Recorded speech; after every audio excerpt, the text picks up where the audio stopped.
Hello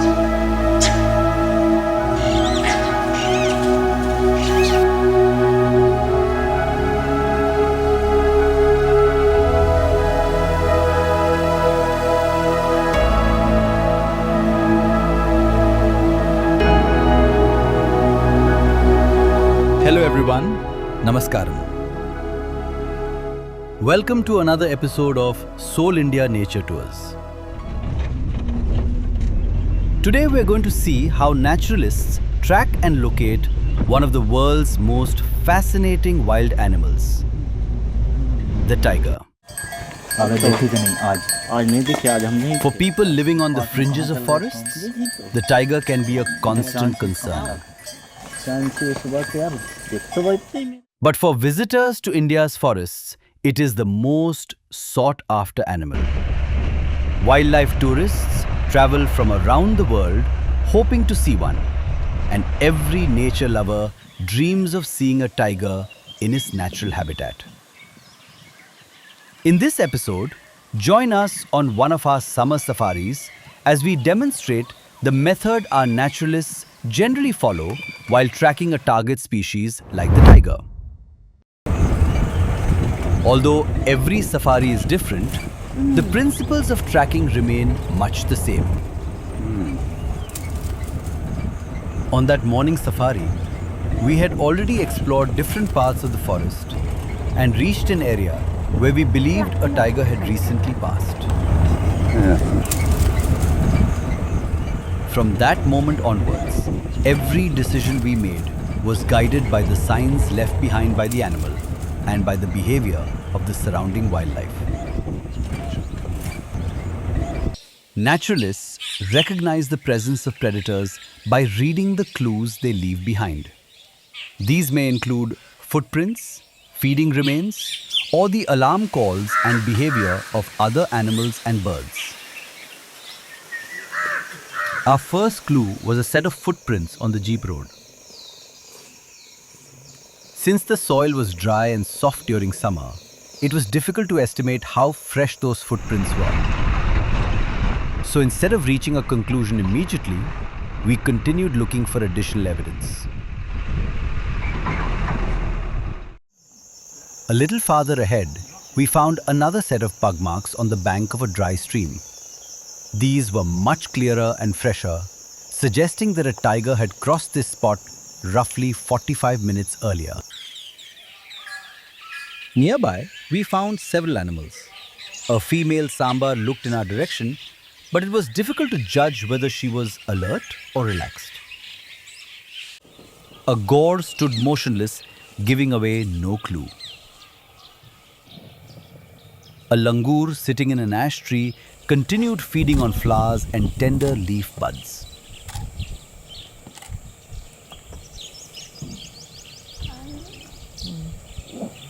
However, another gaur standing a little farther away from the first one appeared more attentive. It kept staring towards a particular point in the forest with both ears pointed in the same direction.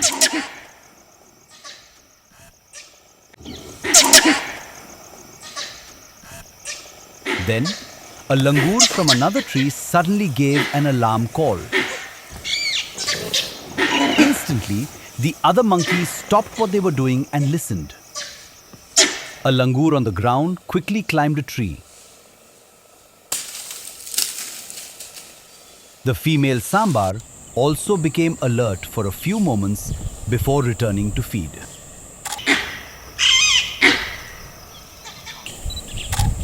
Situations like this can be confusing.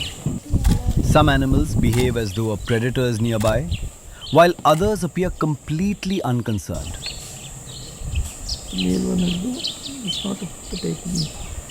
At such moments, a naturalist avoids making assumptions and continues gathering more evidence. That decision rewarded us. Soon we came across one of the strongest signs of all: a fresh tiger dropping. It was still wet, and many butterflies had already gathered on it. Normally, butterflies and other insects begin visiting tiger dung about half an hour after it has been deposited. This suggested that the tiger had passed through this place roughly 30 minutes earlier. The tiger could still be resting inside a nearby thicket, quietly watching us. Or it might have continued walking farther along the road. Rather than waiting there, we moved forward carefully. Barely 15 or 20 meters later, our search came to an end. A tiger was lying in the dry grass beside the road, calmly facing us.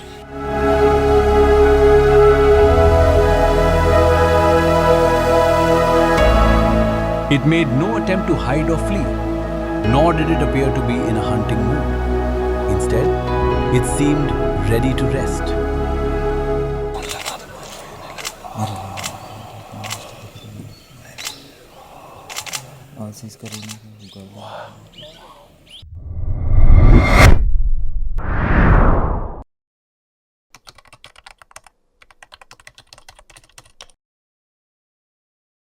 After covering long distances, tigers often rest in quiet, comfortable places to recover their energy.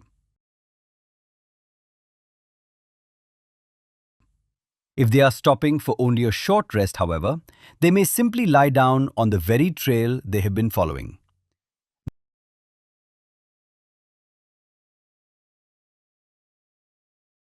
This period of rest helps them conserve energy before continuing to patrol their territory or hunt. After resting for a while, the tiger we had been watching stood up and began walking again. Only then did we realize that it was a female. Soon, the alarm calls of the langurs and sambar echoed through the forest once more, revealing that the tigress's presence had again been detected by the vigilant animals around her. As she reached a tree, she raised her tail and sprayed a small amount of urine onto the trunk. This behavior is known as spray marking.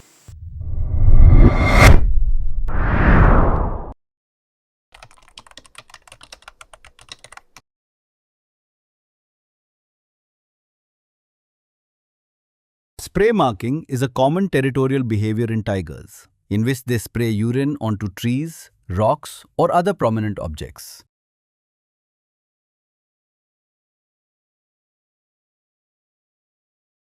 It helps establish territory, communicate with neighboring tigers, and reduce the likelihood of direct confrontations. Witnessing a tiger spray mark during a safari is considered a rare and rewarding experience because it allows visitors to observe one of the species' natural territorial behaviors.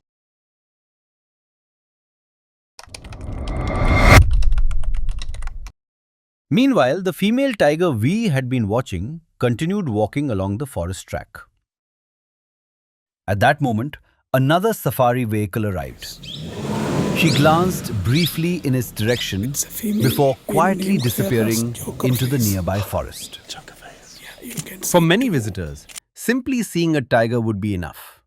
But for our wildlife guests, observing what happens next can often be even more rewarding.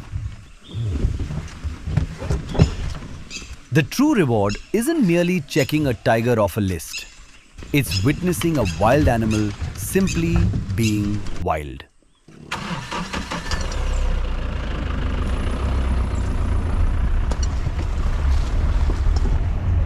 Since tigers usually follow familiar routes through their territories, we drove to another location where we expected this female to emerge.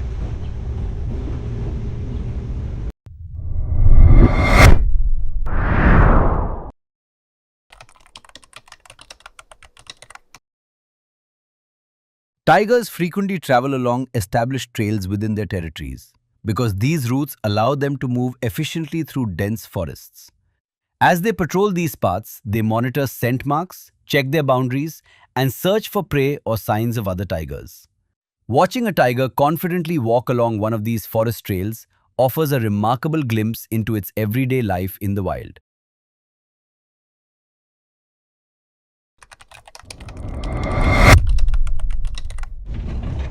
It took about 20 minutes to reach the location.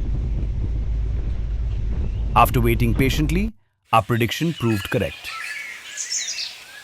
The tiger appeared again, this time walking with a clear purpose. Perhaps towards a previous kill, or perhaps towards a cooler, shaded place to rest during the hottest part of the day. Watching it move through the tall, dry grass, it becomes obvious why the tiger's stripes are such effective camouflage. Even an animal of this size blends remarkably well into its surroundings. A little farther ahead, the tiger emerged from the grass, crossed the road in front of our vehicle, and then slipped back into the tall grass on the opposite side, gradually disappearing into the non-tourism area of the forest. Great. It would probably continue walking for a few more kilometers before resting again. This is how tracking a target species like the tiger often unfolds during our safaris. Seeing a tiger in the wild is an unforgettable experience. But as you've seen, finding one is rarely a matter of chance alone. It requires patience, experience, and the humility to understand that nature always has the final say. This episode is only a small introduction to the fascinating world of tiger tracking. Every safari tells a different story, and every forest has new lessons to teach. We look forward to sharing many more tiger sightings and unforgettable wildlife experiences with you. Until then, thank you very much for watching. Namaskaram.